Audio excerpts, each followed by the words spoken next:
ये क्वेरी है mister Sunil sir के द्वारा और सीडीएसएल स्टॉक पे इन्होंने क्वेरी की थी। बहुत हाई पे ये ट्रैप हो गए हैं और उसके बाद अब इन्हें कुछ समझ में नहीं आ रहा क्या उस स्टॉक में लॉस बुक करा जाए या क्या उस स्टॉक में क्या किया जाए। तो उसी क्वेरी का आंसर मैं आपको आगे आने वाली वीडियो में देने वाली हूँ।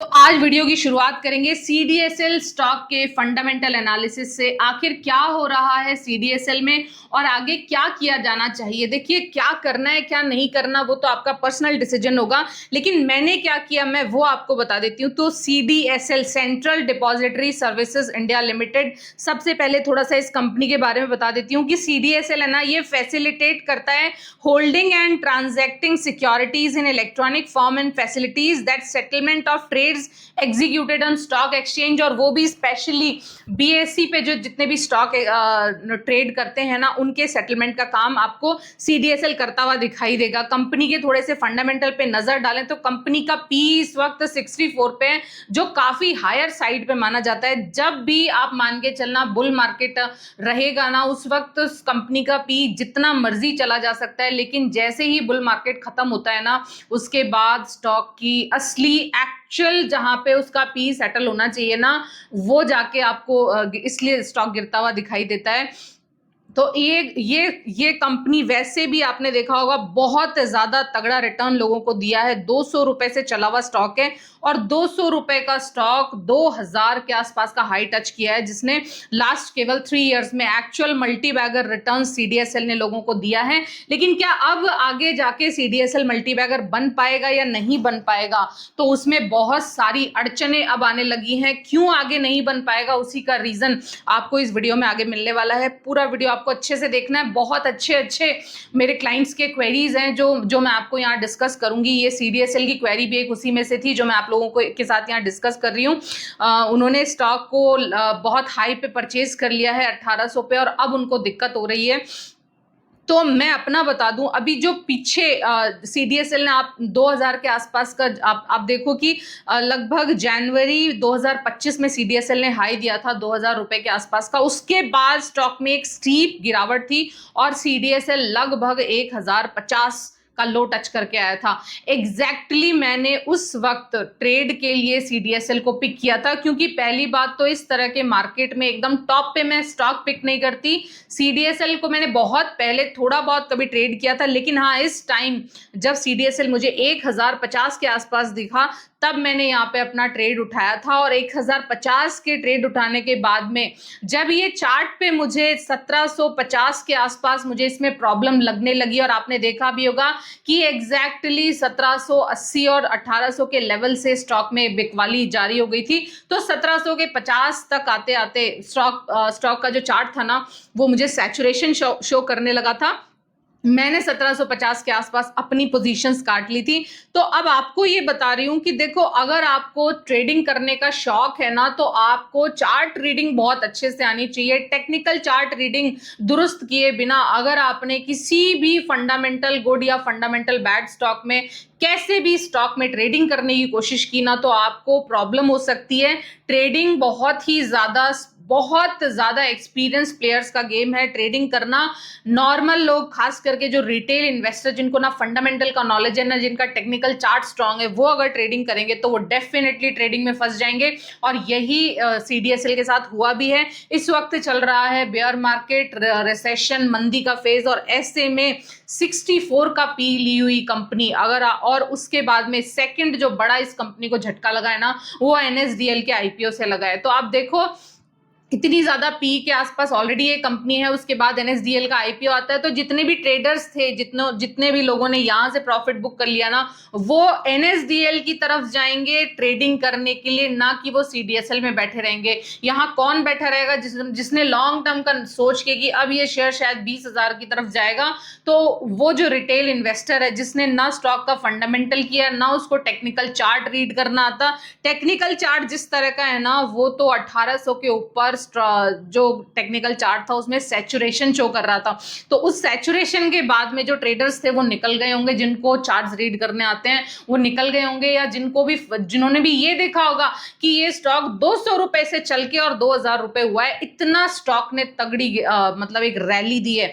और बैक टू बैक किसी भी स्टॉक में रैली नहीं आती। अगर कोई स्टॉक बहुत मल्टीबैगर रिटर्न दे चुका होता है ना, तो उसके बाद वो स्टॉक उसी अगले ही साल या उससे अगले ही साल एकदम दोबारा से मल्टीबैगर रिटर्न नहीं देता। एक छोटा मोटा आप इसको ये कह सकते हो कि जो ऑपरेटर ऊपर के प्राइसेस पे नहीं निकल पाए, उन्होंने फिर से दोबारा से ये स्टॉक जब नीचे बहुत ज्यादा गिर गया, उसके बाद में स्टॉक को ऑपरेट करा के जिन लोगों को निकलना था वो यहाँ पे दोबारा से, जब सेकंड इस स्टॉक में तेजी आई थी लगभग अप्रैल और मई के आसपास, जब स्टॉक में तेजी थी उस वक्त ये लोग यहाँ से निकले हैं और अब यहाँ फंस के रह गया रिटेल इन्वेस्टर। तो अब तो जिस तरह का फिलहाल चार्ट पे संकेत है ना, वो संकेत अच्छे नहीं है। और इनफैक्ट अगर आपने यहाँ पे लॉन्ग टर्म के लिए पोजीशन बना लिए, तो मैं आपको बता दूं यहाँ पे जो मेरा फंडामेंटल कहता है कि 64 के पी के साथ में आप इस तरह के मार्केट में अगर स्टॉक बाय करते हो ना, तो आप कम से कम 2-3 साल जो कंपनी ग्रोथ करेगी, जो कंपनी एक्चुअल ग्रोथ करेगी ना 2-3 साल, उसका प्राइस आप पहले से देके बैठ चुके होते हो। आपने जो प्राइस पे किया है ना, वो आज से आगे आने वाले 3-4 साल जो कंपनी कमाएगी और जो उस कंपनी के प्राइस में एप्रिसिएशन होना चाहिए, वो आप ऑलरेडी पे करके बैठ चुके हो। ये दिक्कत है बुल मार्केट में या बहुत हाई पे या बहुत हाई पीई पे स्टॉक परचेज करने का। पीई क्या होता है, ये मेरे पैरामीटर वाली मेरी क्लास आने वाली है, उस क्लास में मैं पी का मतलब पी वैल्यूएशन का मतलब आपको बताऊंगी कि पी क्या होता है और पी किस तरह से आपको देखना चाहिए। मेरी प्लेलिस्ट बनी है पूरी फंडामेंटल एनालिसिस की वीडियो की, आप जाके चेकआउट कर सकते हैं। पैरामीटर का मेरा वीडियो होगा जिसमें मैंने आपको बहुत अच्छे से समझाया हुआ है कि हाई पी के स्टॉक लेने से क्या दिक्कत होती है। और वही दिक्कत इस वक्त सीडीएसएल में बैठे रिटेल इन्वेस्टर को हो सकती है। 64 का पी और रिसेशन का मार्केट अगले 2-3 साल के लिए स्टॉक आपको ट्रैप करने में सक्षम है। बाइंग सेलिंग रिकमेंडेशन नहीं समझनी है, बाकी सारी चीजें ठीक हैं, अपना मार्केट लीडर है, ऑल गुड ऑल ओके। लेकिन आप देखो कि बुल मार्केट में जब आप बात करोगे ना, आईटीसी जैसे शेयर नहीं चल रहे, बेयर मार्केट में जब आप बात करोगे ना, आईटीसी जैसे शेयर नहीं चल रहे, रिलायंस जैसे शेयर नहीं चल रहे, बड़े बड़े दिग्गज इस वक्त नहीं चल रहे।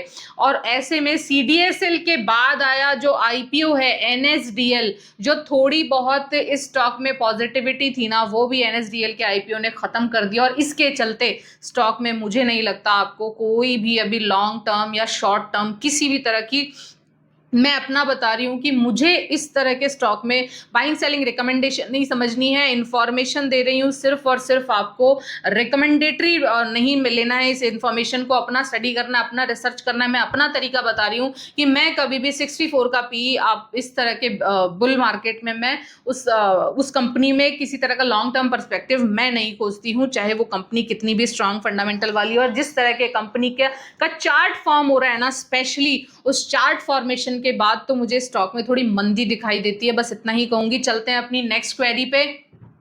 नेक्स्ट मेरी क्वेरी है मिस रीना मैम की हरियाणा से।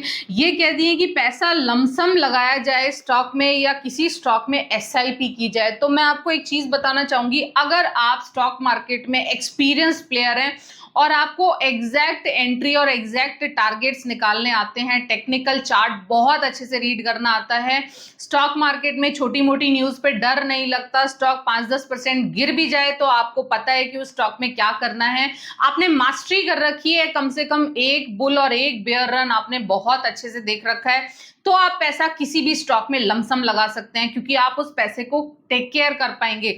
लेकिन अगर आप स्टॉक मार्केट में न्यू हैं, फंडामेंटल और टेक्निकल एनालिसिस पे आपकी पकड़ अच्छी नहीं है और आपको लगता है कि अभी आपको स्टॉक मार्केट में अकेले प्ले करने में दिक्कत आएगी, आप छोटी छोटी न्यूज पे डर जाया करते हैं, छोटे से 5-10% के लॉस देख के आपको परेशानी होने लगती है, तो उस केस में आपको स्टॉक में पैसा लमसम नहीं लगाना चाहिए एक साथ। लमसम का मतलब होता है एक साथ, सपोज 50,000 है तो 50,000 एक साथ नहीं लगाना चाहिए।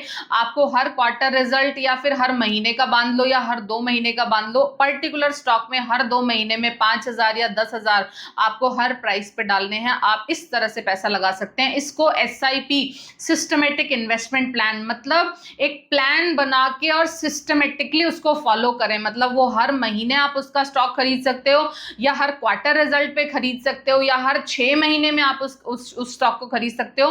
तो वो अपने पूरे 50,000 को छोटे छोटे टुकड़ों में बांट के, चाहे 5,000 पर मंथ, चाहे 10,000 पर मंथ, चाहे 10,000 पर 2 मंथ्स में, ये प्लान आपको अपने अकॉर्डिंग ही बनाना होगा। कितनी आपकी नॉलेज है, कितनी आपकी स्टॉक मार्केट को अंडरस्टैंडिंग है, उसको लगाने के बाद, उसको कैलकुलेशन करने के बाद आपको खुद डिसाइड करना होगा कि अगर आप न्यू प्लेयर हैं, कमजोर प्लेयर हैं, कमजोर दिल वाले हैं, बहुत अच्छे से चार्ट्स की समझ नहीं है, तो उस केस में SIP करना बेहतर होता है। लेकिन हाँ, अगर चार्ट्स की समझ है और बहुत अच्छे से डिसीजन लेना आता है तो पैसा लमसम लगाएं, कोई दिक्कत नहीं है।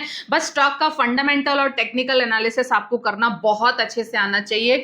नहीं तो अगर आपने किसी स्टॉक में छोटा मोटा फंडामेंटल करके, आधा अधूरा टेक्निकल करके, और आपने कहीं पे लमसम पैसा लगा दिया और स्टॉक गिर गया 5%, 10%, आपकी हालत खराब हो जाएगी। आप समझ ही नहीं पाएंगे उस स्टॉक में आप बने रहें या उस स्टॉक में आप निकल जाएं। पॉसिबली आप या तो पैनिक सेलिंग कर देंगे और आप वहां पे लॉस बुक करके बाहर निकल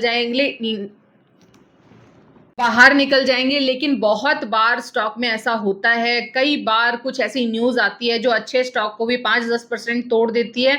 लेकिन वो आपको पहचानना आना चाहिए, वो फंडामेंटल आना चाहिए आपको कि फंडामेंटली अगर स्टॉक गुड है और उसमें 5% की गिरावट है तो वो बाय ऑन डिप्स की अपॉर्चुनिटी होती है, ना कि आपको डर के वहां से अपनी पोजीशन काटनी है। तो पैसा लमसम लगाएं या पैसा SIP लगाएं, ये डिपेंड करेगा आपके नॉलेज लेवल पे, आपको एंग्जाइटी कितनी रहती है, आपको स्टॉक मार्केट की समझ कितनी है, आपको किस तरह से अपने इमोशंस हैंडल करने आते हैं या नहीं आते हैं। अगर आपको इमोशनली आप वीक फील करते हैं स्टॉक मार्केट डील करते वक्त, एंग्जाइटी रहती है, ग्रेड आती है, 9 से 3 के बीच में अपने आप को बहुत ज्यादा रेस्टलेस फील आपको होता है, तो आप मेरी इस पे एक वीडियो मैंने डाली हुई है इमोशन कंट्रोल को लेके, वो बहुत बहुत शानदार, मेरी प्लेलिस्ट फंडामेंटल एनालिसिस की प्लेलिस्ट में वो वीडियो आपको मिल जाएगी। उस वीडियो में मैंने आपको बहुत अच्छे से समझा रखा है कि मार्केट टाइम पे ट्रेडिंग करते वक्त अपने इमोशंस को किस तरह से मैनेज करें। तो अगर आप इमोशंस मैनेज कर पा रहे हैं तो डेफिनेटली आपको लमसम पैसा लगाना चाहिए। नेक्स्ट इन्हीं की क्वेरी है कि PSU स्टॉक्स कौन से होते हैं। तो PSU की अगर फुल फॉर्म मैं बताऊं तो public sector undertakings. PSU sector वो होते हैं जहां पे सरकार की हिस्सेदारी 51% होती है। इसका मतलब क्या है, मैंने अपना एक पैरामीटर का वीडियो बनाया हुआ है जिसमें मैंने आपको ये समझाया कि प्रमोटर होता कौन है। प्रमोटर वो पर्सन है जो किसी भी स्टॉक को, जो किसी भी कंपनी को खड़ा करता है, जो उस कंपनी को शुरू करता है। तो अपने आसपास बहुत सारे पब्लिक सेक्टर अंडरटेकिंग्स हैं, जैसे कि NTPC हो गया, कोल इंडिया हो गया, SBI हो गया। ये वो स्टॉक्स हैं, ये वो कंपनीज हैं जिनमें majority promoter, majority stakeholder, ये जो वर्ड्स अगर आपको नहीं समझ में आ रहे हैं, पैरामीटर की क्लास है फंडामेंटल की, वहां जाके आपको प्रॉपर चेक करना है। बहुत अच्छे से समझाया हुआ है कि प्रमोटर कौन होते हैं। तो प्रमोटर, जिस भी कंपनी में आपको 51% से ज्यादा सरकार, गवर्नमेंट ऑफ इंडिया या कोई स्टेट गवर्नमेंट इस तरह से दिखाई देती है, तो उस केस में वो एक पब्लिक सेक्टर अंडरटेकिंग्स होती है। बहुत सारी ऐसी कंपनीज भी हैं जो कि स्टेट गवर्नमेंट के अंडर हैं, लेकिन उनको भी हम PSUs ही कहेंगे। और खास करके मेजॉरिटी जो PSUs है ना, वो अपनी है सेंट्रल गवर्नमेंट के अंडर, जहां पे सेंट्रल गवर्नमेंट का मोर देन 51% हिस्सेदारी है। वैसे अभी रिसेंटली सेबी की गाइडलाइंस आई थी, उसके तहत अब प्रमोटर की हिस्सेदारी आपको किसी भी स्टॉक में, किसी भी कंपनी में आपको प्रमोटर की हिस्सेदारी 75% से ज्यादा नहीं मिलेगी। तो अगर आज से 5-10 साल पुरानी बात करूं तो बहुत सारी जितनी भी पब्लिक सेक्टर अंडरटेकिंग्स हैं उसमें गवर्नमेंट की हिस्सेदारी 70-80% भी हुआ करती थी। लेकिन अब अगर बात करूं ना, आपको ज़्यादातर PSUs में गवर्नमेंट का हिस्सा भी आपको 51%, 60% इसी के आसपास आपको देखने को मिलेगा। तो आई होप आपको मेरा ये वाला टॉपिक आपको क्लियर हो गया होगा। Next miss Reena Sharma ma'am का ही मैसेज है, जिन्होंने ये लिखा है कि कासा रेशो क्या होता है। तो देखो, सबसे पहले तो आपको ये बता दूं, कासा रेशो जब भी आप बैंकिंग के स्टॉक डील करेंगे ना, आपको वहां कासा रेशो देखने की जरूरत पड़ेगी। कासा रेशो, कासा का फुल फॉर्म होता है current account and saving account.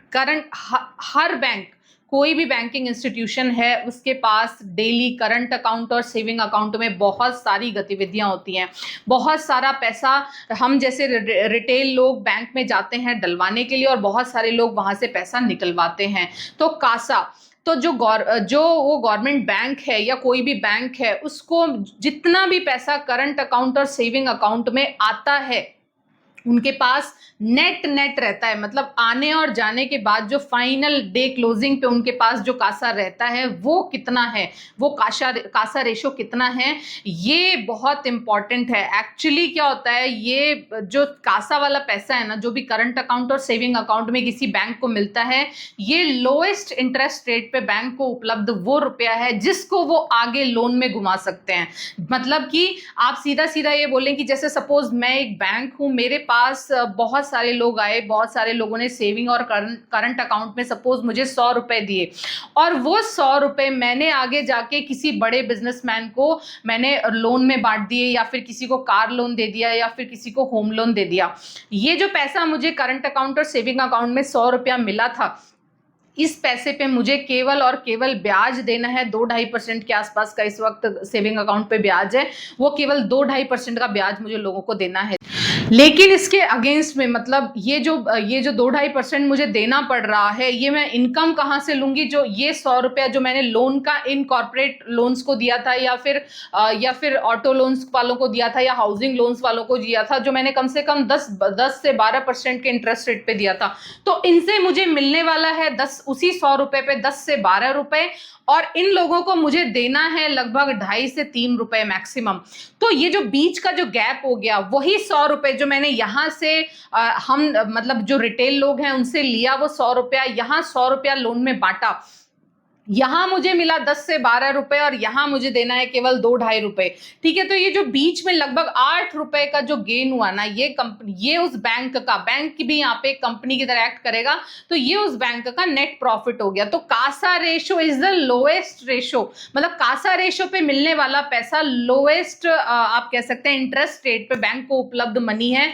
Bank के लिए मनी एक रॉ मटेरियल की तरह काम करेगा। बैंक जो पैसा आपसे कासा में लेता है ना, उसको आगे लोन में घुमाता है। तो ये जो रॉ मटेरियल है जिससे वो फाइनल प्रोडक्ट, मतलब जो प्रोडक्ट अभी यहाँ पे बैंक का क्या हो जाएगा, वो बैंक का प्रोडक्ट हो जाएगा। उसके जो लोन वो बांट रहा है, car loan, auto loan, housing loan, या फिर वो पर्सनल लोन, वो जो भी जिस भी तरह के लोन बांट रहा है ना, वो बैंक के लिए प्रोडक्ट हो जाएगा। तो कंपनी के लिए इधर बैलेंस शीट में अगर बात करें तो जो लोगों से लेगा वो पैसा केवल 2-2.5% का पैसा उनको देके 8% जो कंपनी का जो बैंक का प्रॉफिट बचा, वो प्रॉफिट मार्जिन बैंक का नेट प्रॉफिट बन जाएगा।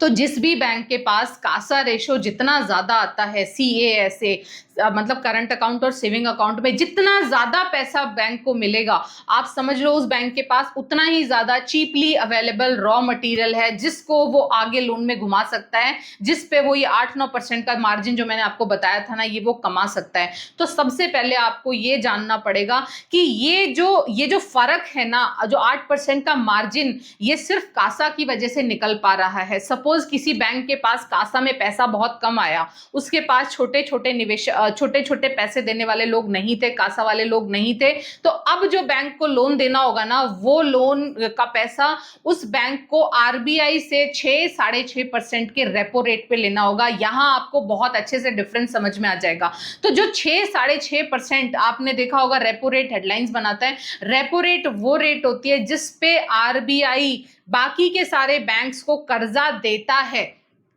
तो जो मैं बैंक हूं, जो पहले मैंने पैसा लोगों से लिया था, अब मेरे पास लोगों का पैसा कम आने लगा और अब मैं RBI से जाके पैसा लूंगी। तो RBI से जो मैंने पैसा लिया वो मैंने 6.5% इंटरेस्ट रेट पे लिया, और वो 6.5% इंटरेस्ट रेट पे लेके और मैंने आगे लोन में घुमाया 10-12% पे। तो अब मेरे पास जो मार्जिन बचेगा ना, अब मेरे पास जो नेट प्रॉफिट बचेगा ना, वो 6.5% RBI को देने के बाद और यहां से जो मुझे 10-12% मिला, उसके बाद में केवल 6% के आसपास बचेगा, जो पहले मेरे पास बच रहा था 8%। मतलब कासा एक cheaply available raw material source है फॉर बैंकिंग सिस्टम। लेकिन रेपो रेट जो कि कंपैरेटिवली महंगा है एज कंपेयर टू कासा वाले पैसे के, तो आप देख रहे हैं जिस बैंक के पास जितना ज्यादा कासा का पैसा होता है वो बैंक उतना ज्यादा प्रॉफिट कमाता है और उतना ज्यादा उस बैंक में प्रॉफिट के चांसेस रहते हैं। वहीं अगर किसी भी बैंक में कासा का पैसा कम आता है तो उस केस में उस बैंक के साथ क्या होगा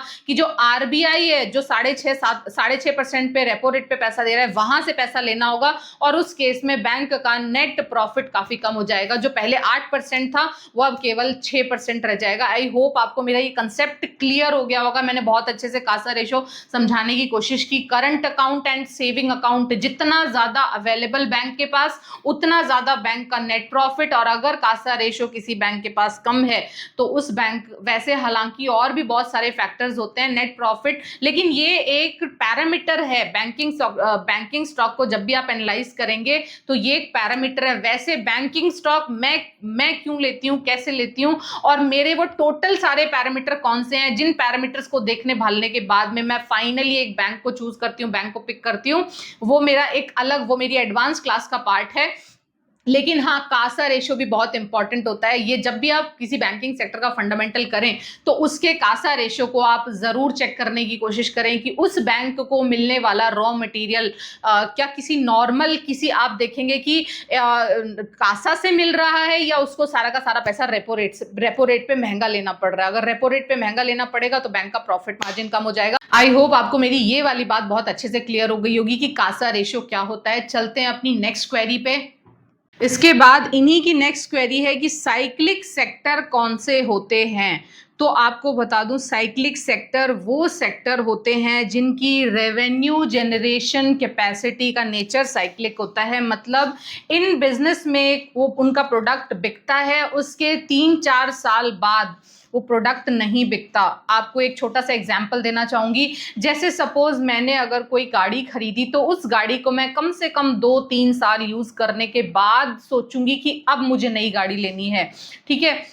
उसी तरह से ऑटो के अलावा मेटल सेक्टर हुआ, पेंट सेक्टर हुआ, कंस्ट्रक्शन सेक्टर हुआ, ये कुछ ऐसे सेक्टर्स हैं जिन सेक्टर में एक पर्टिकुलर टाइम पीरियड तक बिक्री होगी। वो बिक्री का स्पैन प्रॉपर होगा 1 साल 2 साल। उस 1 साल 2 साल के बाद में मंदी का टाइम होगा इन सेक्टर्स में, तो वो कम से कम होगा आपका मान के चलना 2 से 3 साल। एक बार बिक्री होने के बाद में 2 से 3 साल इन सेक्टर में बिक्री नहीं होती, तो वो टाइम कूलिंग ऑफ का टाइम होता है।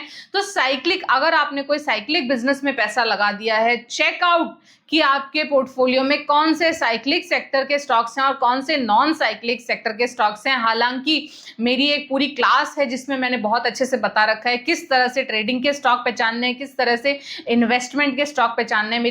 मेरी एडवांस क्लास का टॉपिक है। आपको मैं उस एक क्लास में पूरी क्लैरिटी दे दूंगी किस स्टॉक में क्यों पैसा लगाना है, कब तक के लिए पैसा लगाना है, किस स्टॉक, कौन सा स्टॉक साइक्लिक है। लेकिन फिलहाल आप एक समझने के लिए समझ लीजिए कि साइक्लिक सेक्टर वो होते हैं जो केवल 1-2 साल के लिए उनमें स्टॉक चलते हैं और आगे आने वाले 2-3 साल उन स्टॉक्स में मंदी या गिरावट का जाता है। तो इस तरह के स्टॉक्स में अगर हम लॉन्ग टर्म करते भी हैं, सपोज किसी साइक्लिक स्टॉक में हमने लॉन्ग टर्म के लिए पैसा लगाया, 10 साल के लिए लगा के छोड़ दिया, वो स्टॉक 100 रुपए से, जब उस स्टॉक में वो मतलब उस स्टॉक में जब अच्छा टाइम था तो वो स्टॉक 100 रुपए से बढ़ के और पूरा 200 रुपए तक चला गया। 200 रुपए जाने के बाद में उस स्टॉक, उस पर्टिकुलर सेक्टर में अब मंदी का टाइम है, कंसोलिडेशन का टाइम है, वो कंपनी का कोई भी प्रोडक्ट बिकेगा नहीं, एक ऐसा टाइम है। तो उस वक्त क्या होता है, उस फेज में क्या होता है ना कि उस कंपनी के स्टॉक, उस सेक्टर के स्टॉक गिरना स्टार्ट होते हैं। तो जो 100 रुपए से स्टॉक चल के और 200 रुपए पहुंचा था ना, वो गिर के दोबारा से 200 रुपए से गिर के और समवेयर अराउंड 110 के आसपास कहीं आके सेटल होता है। तो इस तरह के स्टॉक में अगर हमने 10 साल के लिए पैसा डाल भी दिया तो हमारा जो कैपिटल है ना वो एक साइनोसॉइडल वेव में घूमता रहेगा। मतलब वो पैसा पहले 100 से 200 जाएगा, फिर 200 से वापस 110 आएगा, फिर 110 से फिर 210 जाएगा, फिर 210 से नीचे गिर के 220 आएगा। तो इस तरह से आपको नेट कोई बहुत अच्छा रिटर्न साइक्लिक सेक्टर के स्टॉक से मिल नहीं पाएगा। टाटा मोटर्स में भी अक्सर लोगों के साथ यही उनको देखने को मिला है। अनटिल अनलेस आपने टाटा मोटर्स 50 रुपए से होल्ड नहीं कर रखा ना, तब तो आप फिर भी फायदे में। लेकिन जिन भी लोगों ने टाटा मोटर्स को 1000 रुपए पे ये सोच के लिया था कि इस स्टॉक में हम 2 साल के लिए, 4 साल के लिए, 5 साल के लिए पैसा लगाएंगे और इस स्टॉक में हमको यहां से ये स्टॉक 1000 से 5000 जाते हुए दिखेगा, मल्टी बैगर रिटर्न देगा, तो उन लोगों के साथ भी यही धोखा हुआ कि टाटा मोटर्स की कोई गलती नहीं है। आज भी फंडामेंटल टाटा मोटर्स के वैसे ही हैं, लेकिन क्योंकि ये एक साइक्लिक बिजनेस है, क्योंकि ऑटो सेक्टर की कंपनी में कभी भी एक चाल एक बार आने के बाद में 2 से 3 साल कूलिंग ऑफ का टाइम होता है, तो ये कूलिंग ऑफ का टाइम जितने भी ऑटो स्टॉक्स है ना उनमें चल रहा है। तो ऐसे में जिस भी पर्सन ने 1000 रुपए पे टाटा मोटर पे पैसा लगाया भी होगा ना, उसको उसका नेट नेट रिजल्ट 2-3 साल में भी कुछ खास मिलेगा नहीं, क्योंकि पहले तो टाटा मोटर्स 1000 रुपए से लगभग 600 रुपए का लो बना चुका है और फिलहाल भी मंदी की अवस्था में। वो मंदी पता नहीं कितने साल चले, 1 साल चले, 2 साल चले, पता नहीं कब वो स्टॉक रिबाउंड करे। बाइंग सेलिंग रिकमेंडेशन नहीं समझनी है। मैं मेरा ये जो बात आपको बता रही हूँ ना, वो केवल और केवल स्टडी पर्पस के लिए बता रही हूँ, इन्फॉर्मेशन के लिए बता रही हूँ। आप अगर टाटा मोटर में इन्वेस्टेड हैं तो किसी भी तरह का डिसीजन लेने से पहले अपने फाइनेंशियल एडवाइजर से सलाह करनी है, अपना फंडामेंटल करना है, अपना टेक्निकल करना है, उसके बाद आपको कोई डिसीजन लेना है। किसी भी तरह का आपको कोई भी लॉस होता है, प्रॉफिट होता है, उसके लिए मैं जिम्मेदार नहीं हूँ। मैं सिर्फ टाटा मोटर्स का एग्जाम्पल आप लोगों के सामने आपको समझाने के लिए ले रही हूँ कि साइक्लिक सेक्टर में ज्यादा लॉन्ग टर्म बने रहने से क्या नुकसान है। तो जिस भी पर्सन ने 1000 रुपए पे लिया, आज वो 600 रुपए पे बहुत निराश है टाटा मोटर में कि क्या करना, उसको कुछ नहीं पता।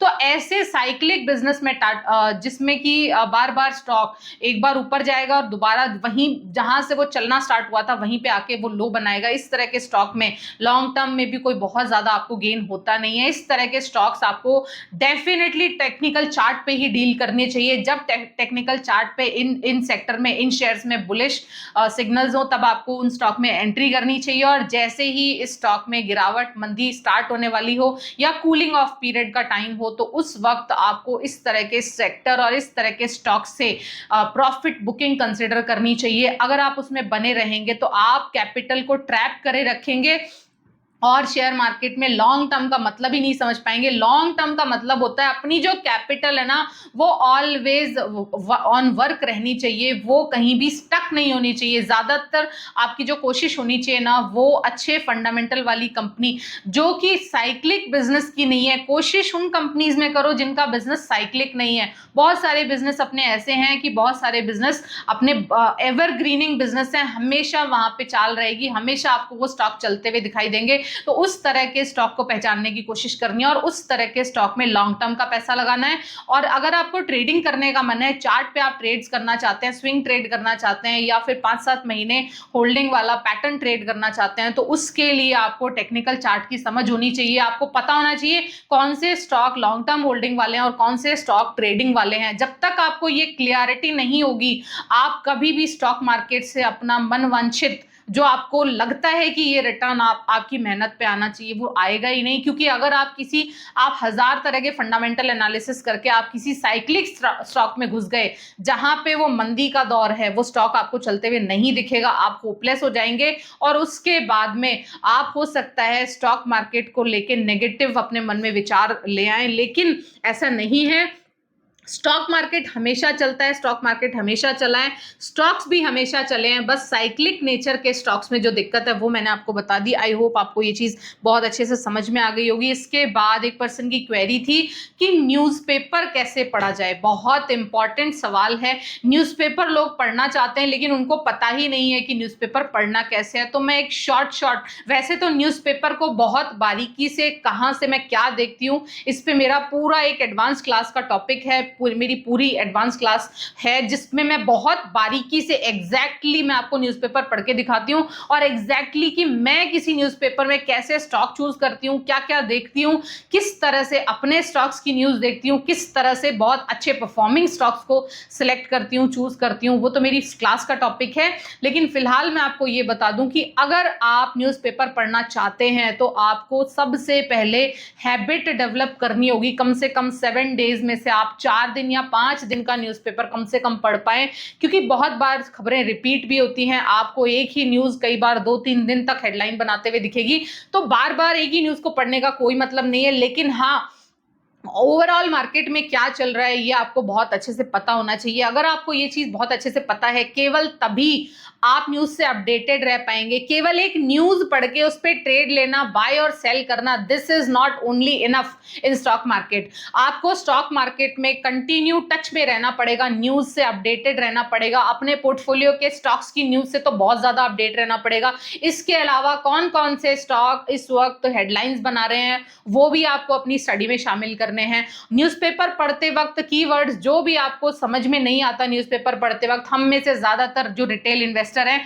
वो नॉन फाइनेंस बैकग्राउंड के हैं, तो ऐसे लोगों के साथ सबसे ज्यादा दिक्कत क्या होती है ना कि वो न्यूज़पेपर पढ़ने बैठते हैं लेकिन उनको कुछ न्यूज समझ में ही नहीं आती। तो सबसे पहले उनके लिए एक जो ट्रिक है ना वो ये बता सकती हूँ कि जब भी आप न्यूज़पेपर पढ़ने बैठे हैं और जो भी चीज आपको समझ में नहीं आ रही है ना, उस पर्टिकुलर टर्म को, उस टॉपिक को आप गूगल करें, उसको और अच्छे से समझने की कोशिश करें। अगर आपको समझ में नहीं आता है तो मेरे नीचे कमेंट बॉक्स में डालें, मैं आपको वो टॉपिक समझाने को तैयार हूं।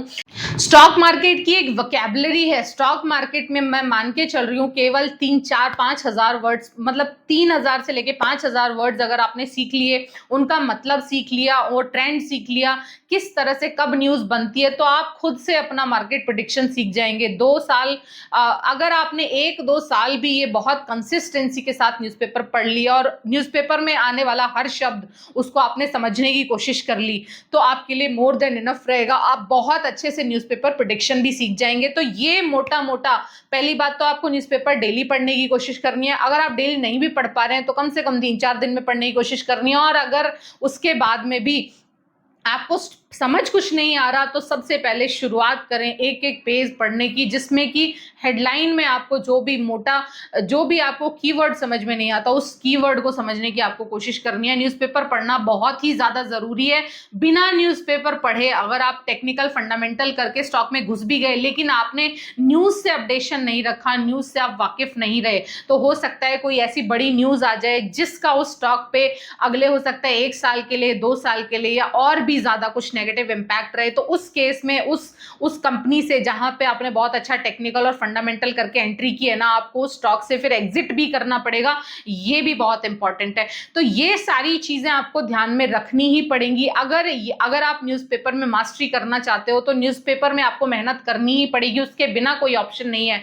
आपके पास हार्ड कॉपी में उपलब्ध है, आप हार्ड कॉपी पढ़ो। आपके पास ई पेपर उपलब्ध है, ई पेपर पढ़ो। सब्सक्रिप्शन वाला लेना है, सब्सक्रिप्शन वाला लो। फ्री वाला पढ़ना है, फ्री वाला पढ़ो। इंपॉर्टेंट है पढ़ना, इंपॉर्टेंट है मेहनत करना, इंपॉर्टेंट है डेली न्यूज़पेपर को 1 घंटा देना। अगर आप स्टॉक मार्केट में लंबे प्लेयर बनना चाहते हो, अगर आप स्टॉक मार्केट में लॉन्ग जर्नी जीना चाहते हो ना, तो आपको बिना न्यूज़पेपर के आपका नहीं हो पाएगा। ये बात आपको मान के चलनी पड़ेगी। आई होप आपको ये पता चल गया होगा कि न्यूज़पेपर आपको किस तरह से पढ़ना है, क्यों पढ़ना है। पढ़ना ही पढ़ना है, बहुत ही ज्यादा जरूरी है। इसके बिना आपका स्टॉक मार्केट में बहुत ज्यादा मुश्किल हो जाएगा।